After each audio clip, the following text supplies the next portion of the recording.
하나님 여러분들을 사랑하십니다. 아침부터 또 오늘 저녁에도 주의 은혜를 사모하며 우리 나온 성도들에게 귀한 축복과 은혜가 넘치시길 바랍니다. 리차드 덕테일이라는 사람이 있습니다.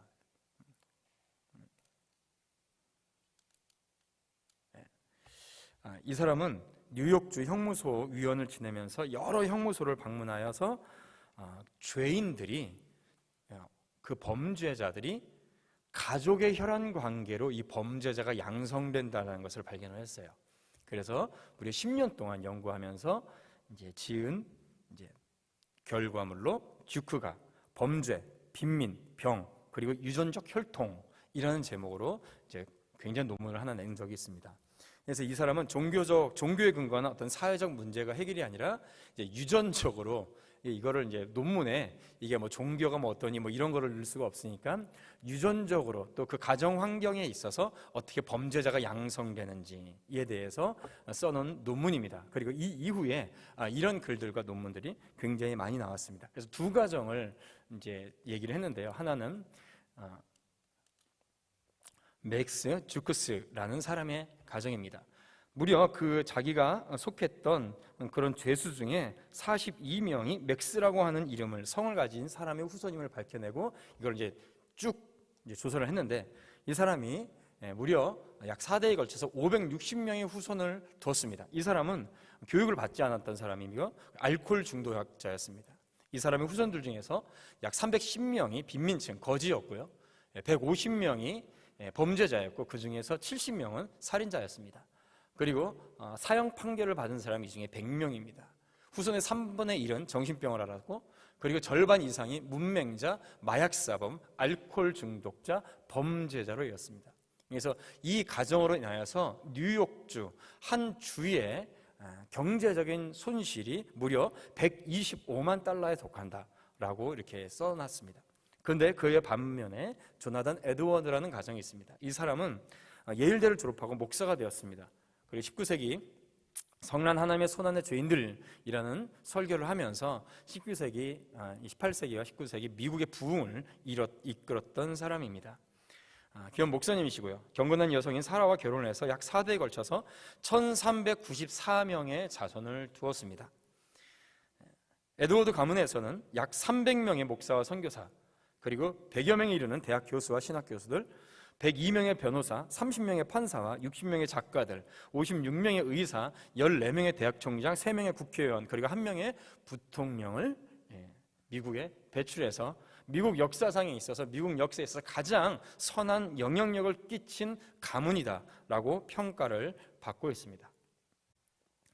저는 지난 2주 3주에 걸쳐서 계속해서 이 시대의 사명에 대해서, 교회의 사명에 대해서 우리 성도들과 많은 하나님의 뜻을 전달하며 나누었습니다.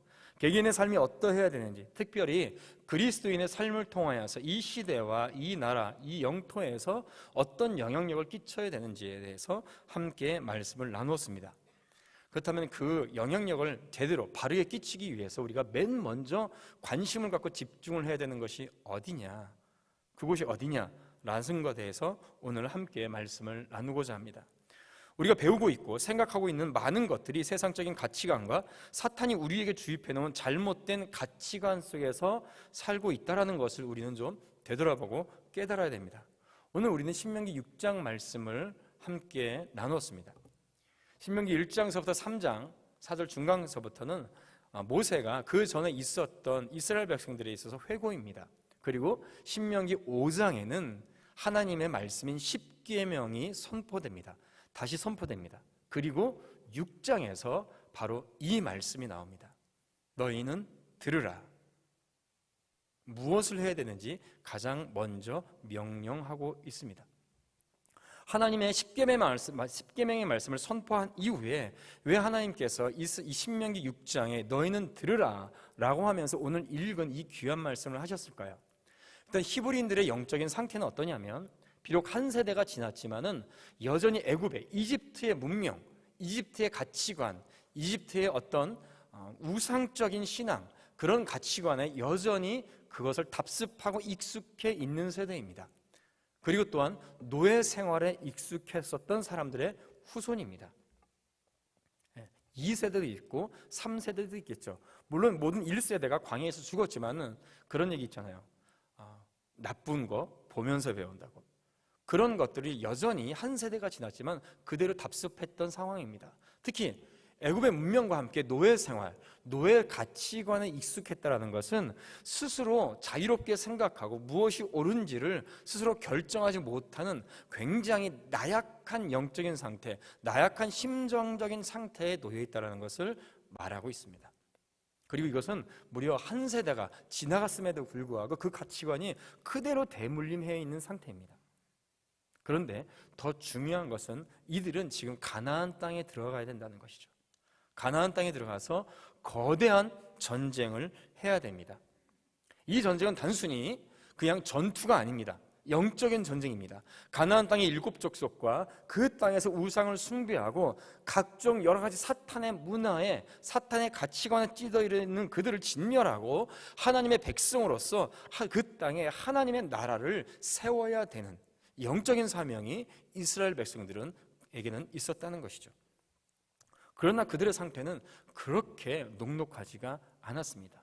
여전히 바로 서 있지 못했었고, 그리고 모세는 그것을 굉장히 안타까워하고 불안해했습니다. 그래서 신명기 전체를 보면 처음과 이 6장과 마지막 장을 보면 항상 어떻게 해라, 오늘 말씀에 나올 텐데요, 가장 중요하게 여기는 이 말씀을 앞과 뒤에서 반복적으로 말씀하고 있습니다. 근데 지금 이 세대의 현실, 지금 우리의 자녀들, 여러분들과 우리의 자녀들이 처해 있는 현실은 이스라엘 백성들이 가나안 땅에 들어가서 부딪힐 상황보다 더 심하면 심했지 절대로 덜 하지 않습니다. 제가 이제 몇 주 동안에 파워포인트를 보면서 이렇게 여러분들한테, 우리 성도님들한테 많은 이제 정보나 이런 것들을 제공해 드렸는데, 제가 이런 것들을 할 때마다 좀 안타깝기도 하고 또 이제 죄스러운 부분이 있는데요. 그건 뭐냐면, 저에게 아무래도 제가 이런 분에 관심이 있고 주위에 이런 분들이 계시니까 굉장히 많은 정보와 많은 것들이 저에게 들어옵니다. 근데 그 모든 것들을 제가 이제 시간도 있고 저도 이제 사람인지라 다 숙지도 못하고 다 정리도 못하고, 그렇다 또 정리를 했다고 해서 우리 성도님들을 일일이 다 그것을 다 보여드릴 수 있는 그런 상황도 사실은 못 됩니다. 그런 부분들을 좀 더 명확하고 더 많은 것들을 우리 성도님들께 보여드리지 못한 게 좀 안타깝고 제가 굉장히 죄송스러운 마음이 있지만요, 최선을 다해서 하여튼 가장 중요한 것들, 가장 키포인트 되는 것부터 아주 말씀을 드리고 있습니다. 지금 우리들의 자녀들이, 다음 세대들이 처한 상황들이 정말로 녹록지 않습니다. 오히려 가나안 땅에 들어가는 이스라엘 백성들보다 그 이스라엘 백성들이 더 낫다고 생각될 수도 있습니다. 얼마 전에 여성가족부에서 배포되었다가 문제가 됐던 이제 성교육, 이거 자녀들이 있으면 보기 좀 그런데 제가 이제 웬만한 중요한 부분을 지웠는데요. 이것을 보면 이게 성교육 자료인지 아니면 포르노 책자인지 가늠이 안 됩니다. 이게 문제가 돼가지고 학교마다 또 학부모들 단체마다 굉장히 문제가 돼가지고 막 여성가족부 장관한테 탄원도 내고 그리고 굉장히 시끄러웠었죠. 이거를 제대로 감수하지 않았습니다. 뿐만 아니라 지금 학교에서 보여주는 것들이 이런 것들입니다. 여자와 남자는 같아요.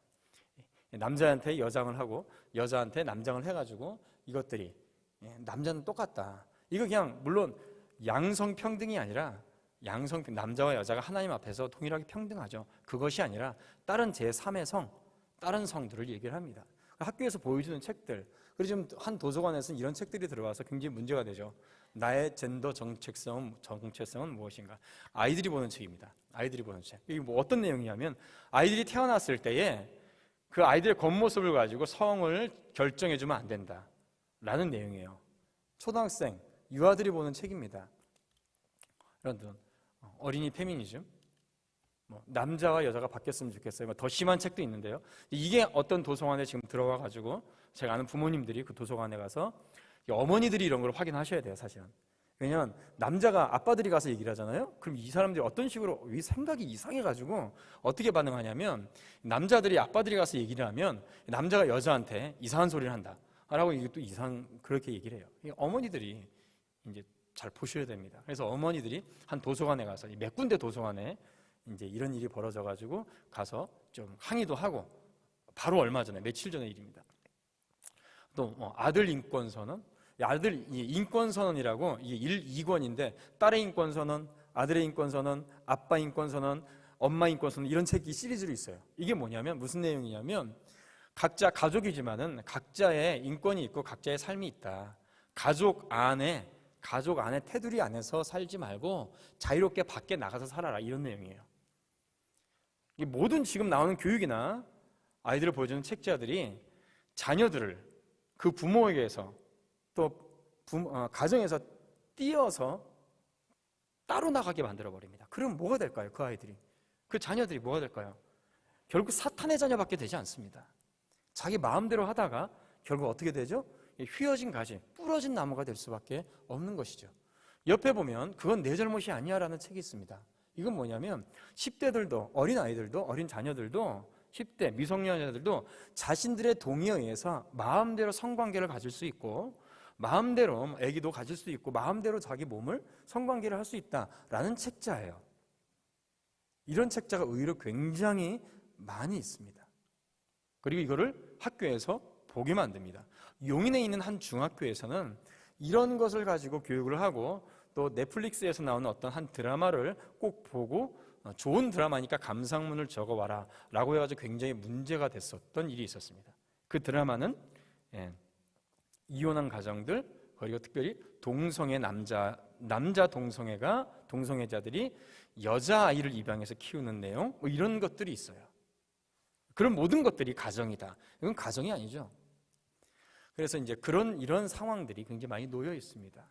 그리고 우리 아이들이 많이 보는 책 중에서 만화로 된 책들이 요즘은 많이 나와요. 여러분, 웬만하면 정말로 아이들의 교육을 위해서 여러분들이 책을 골라주시기를 원한다면 부모님들은 절대 만화로 된 책은 보여주지 마세요.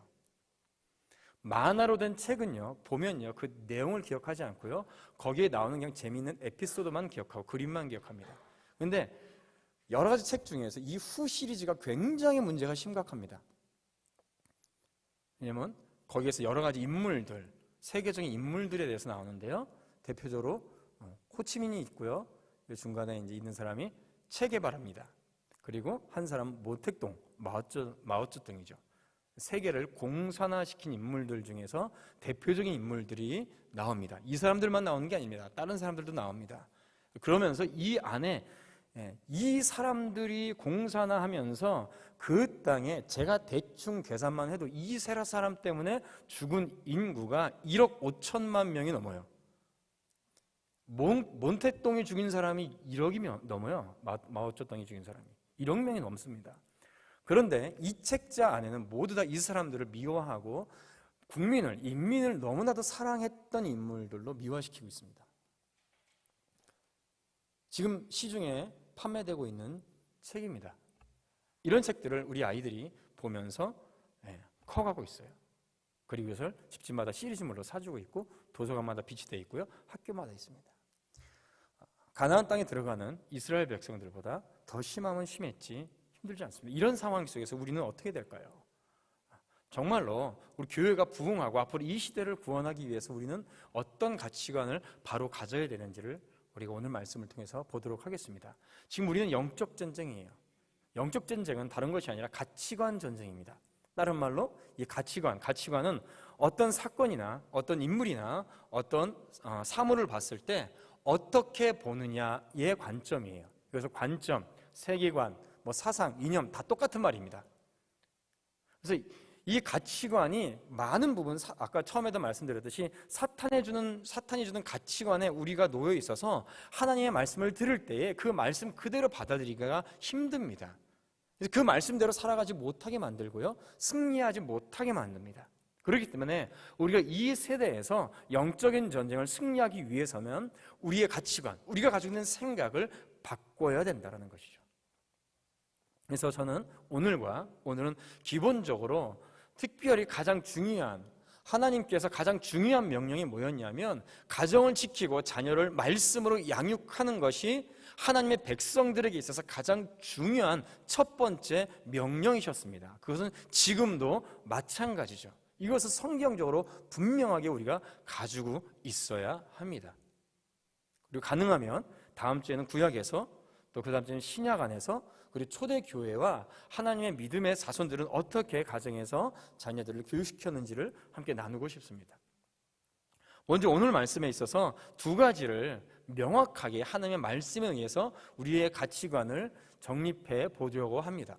첫 번째, 자녀의 교육은, 하나님의 말씀은, 성경은 말씀하십니다. 부모는 자신의 자녀를 양육하고 가르칠 수 있는 자격을 하나님께서 그 부모에게 부여하셨습니다. 2절 말씀에 보면 곧 너와 너의 아들과 너의 손자들에게 이 말씀을 가르치라 라고 말씀하고 계시고요, 내 자녀에게 부지런히 가르치라 라고 말씀하고 계십니다. 특별히 요엘서 1장 3절 말씀에 이렇게 말씀하고 계세요. 함께 읽어볼까요? 앞에 있는 말씀 함께 읽어보죠. 시작. 너희는 이 일을 너희 자녀에게 말하고 너희 자녀는 자기 자녀에게 말하고 그 자녀는 후세에 말할 것이니라. 자, 여기서 가정교육의 3대가 나오죠. 너는 4대가 나오죠. 너는 너의 자녀에게, 그 자녀는 또 그 자녀에게, 그 자녀는 그 후손에게. 그래서 하나님의 말씀을 부모가 그 자녀에게, 또 그 자녀는 다시 그 자녀들에게 계속해서 말씀하라고 말씀하십니다. 특히 요엘서 1장 3절 말씀은 뭐에 대해서 말씀하시냐? 하나님의 말씀에 불순종했을 때 이런 심판이 우리들에게 내려졌다, 심판과 저주의 말씀을 가르치라라고 말씀하고 계시는 거예요. 지금 우리가 사는 시대를 자격증 시대라고 얘기를 합니다. 그것을 스펙이라고 하죠. 그래서 그런지 자녀를 키우는 것도 무슨 어떤 자격증이 없으면 부모가 자녀를 키울 수 없다, 자격증 없는 부모는 자녀를 키울 만한 능력이나 자격도 없다라는 듯이 말을 합니다. 도대체 이 자격이 있다는 말을 왜 함부로 하는지 모르겠습니다. 누가 자격이 있는 걸까요? 교육자들이 또는 관료들이 자격이 있다고 말할 때는 어떤 교육학을 배운 교사, 또는 교사 자격증이 있는 교사, 정부로부터 가르칠 만한 어떤 자격을 인증받은 교사를 소위 자격증이 있다라고 얘기를 합니다. 그러나 그들이 초래한 결과가, 지금이 그들이 초래한 교육의 결과가 어떤가요? 학교 폭력에, 왕따에, 교사가 학생을 폭행하고 동성애와 국민의례도 없죠. 학력 수준은 날마다 갈수록 그 수준이 떨어집니다.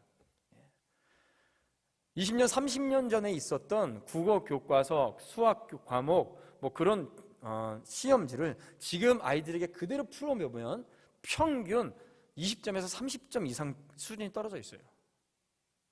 근데 전문가들이 그걸 한 거라고요?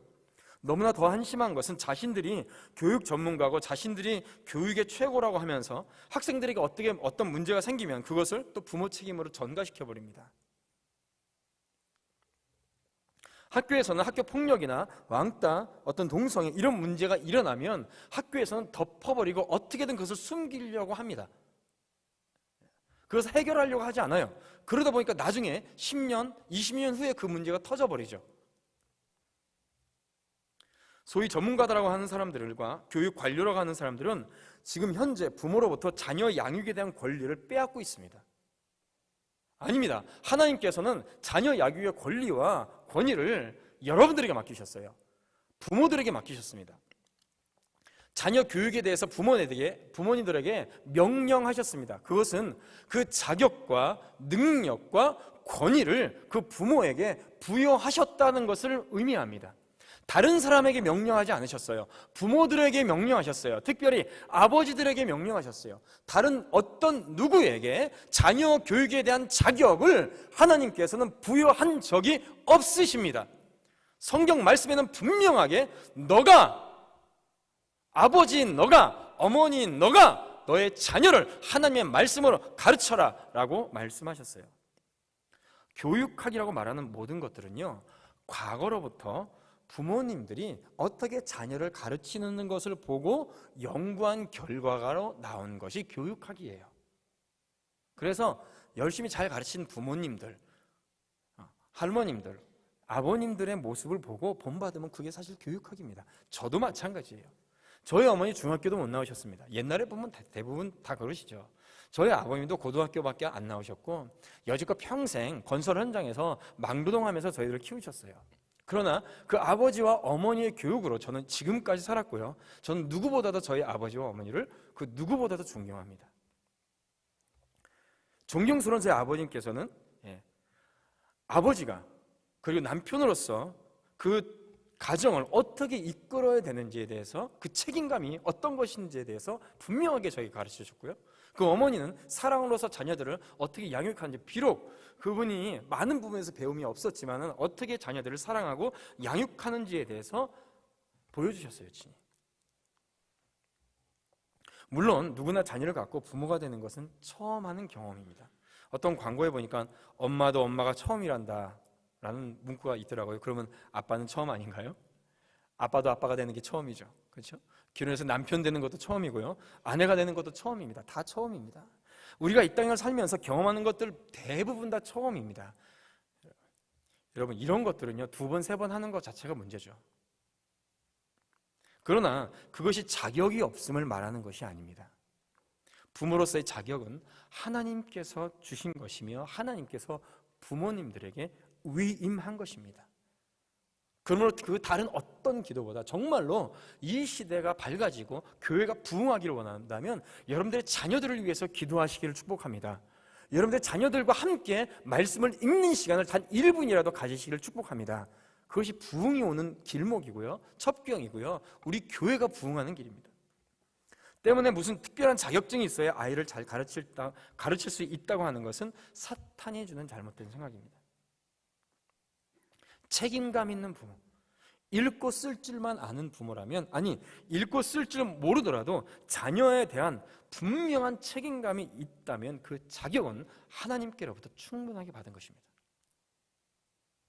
2번째로, 부모는요, 하나님께서는 그 부모가 계시의 전달자로 삼으셨습니다. 내 자녀에게 부지런히 가르치며 집에 있을 때나 길을 갈 때든지 누워있을 때든지 일어날 때든지 이 말씀을 강론할 것이며. 사랑하는 성도 여러분, 누가 가르칩니까? 누가 하나님의 말씀을 가르칠까요? 부모님입니다. 누가 하나님의 말씀을 자녀들에게 강론할까요? 다른 그 누구도 아닙니다. 부모님입니다. 부모가 그 자녀에게 하나님의 말씀을 강론하고 그것도 부지런히 하라고 명령하십니다. 이것은 그 책임이, 부모는 그 어떤 일보다 자녀를 신앙으로 훈육하고 가르치는 일에 최우선순위를 두고 책임감을 가져야 된다는 것을 말씀하고 계십니다. 여러분, 하나님께서는 그 자녀를 부모가 훈육하라고 말씀하십니다. 훈계하고 그 말씀으로 가르치라라고 말씀하시죠. 하나님의 피조물인 어린 생명의 교육을 부모에게 위탁하셨다는 것을 반드시 기억하고 또한 실행해야 됩니다.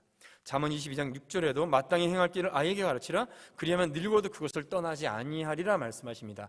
누가요? 누가? 부모된 내가. 학교 교사에게 맡긴 것도 아니고요, 대통령에게도 맡긴 것도 아니고요, 목사에게 맡긴 것도 아닙니다. 전도사에게도 맡긴 것이 아닙니다. 부모에게 맡긴 것입니다. 옛날에 카이스트라는 드라마가 옛날에 오래전에 있었어요.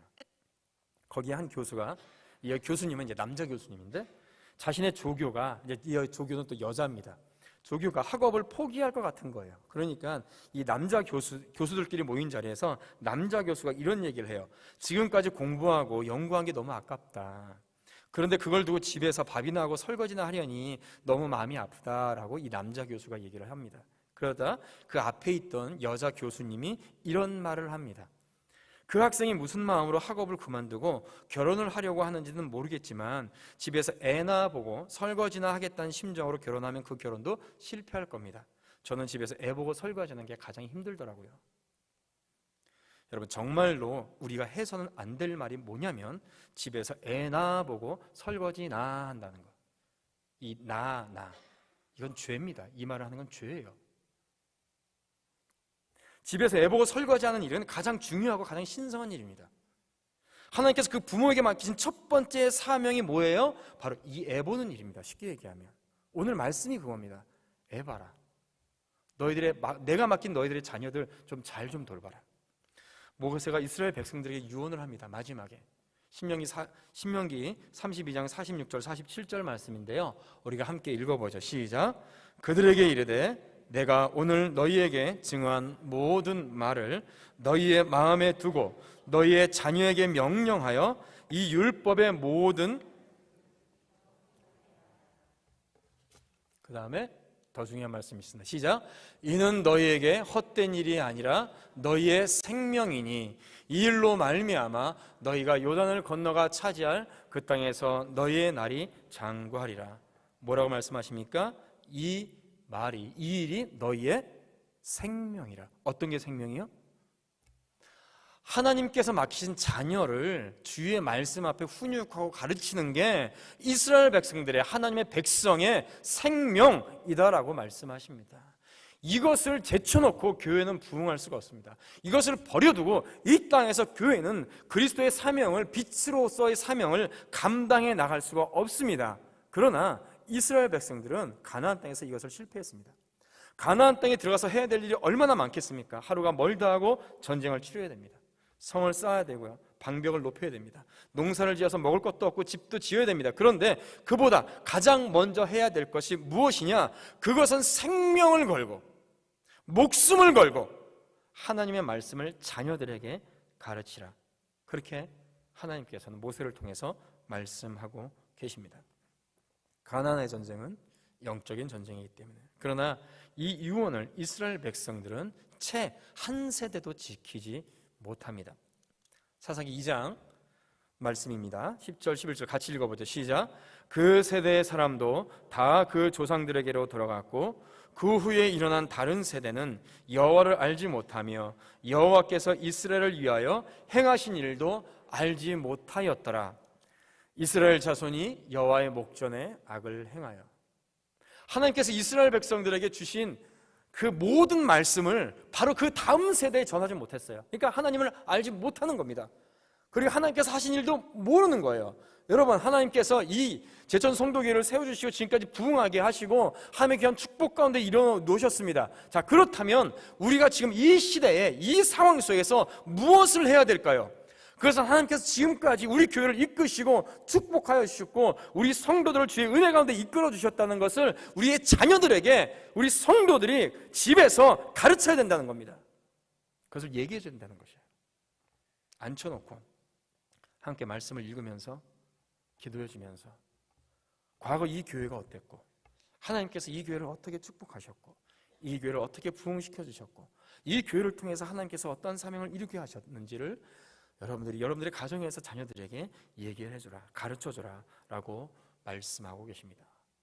원하기는 여기 계신 아버님들, 여러분들의 오른손을 들어서 여러분들의 자녀들의 머리에 손을 얹고 매일 아침 저녁으로 기도해 주시기를 축복합니다. 아버지의 오른손에 하나님께서는 권위를 허락하셨어요. 기도해 주세요. 목사에게 와서, 전도사에게 와서 기도해 달라고 하지 마시고요, 먼저 집에서 아버지들께서 여러분들의 오른손을 들어 여러분들의 자녀들에게 머리에 손을 얹고 기도해 주시고 왼손으로는 여러분들의 자녀를 꼭 안아주십시오.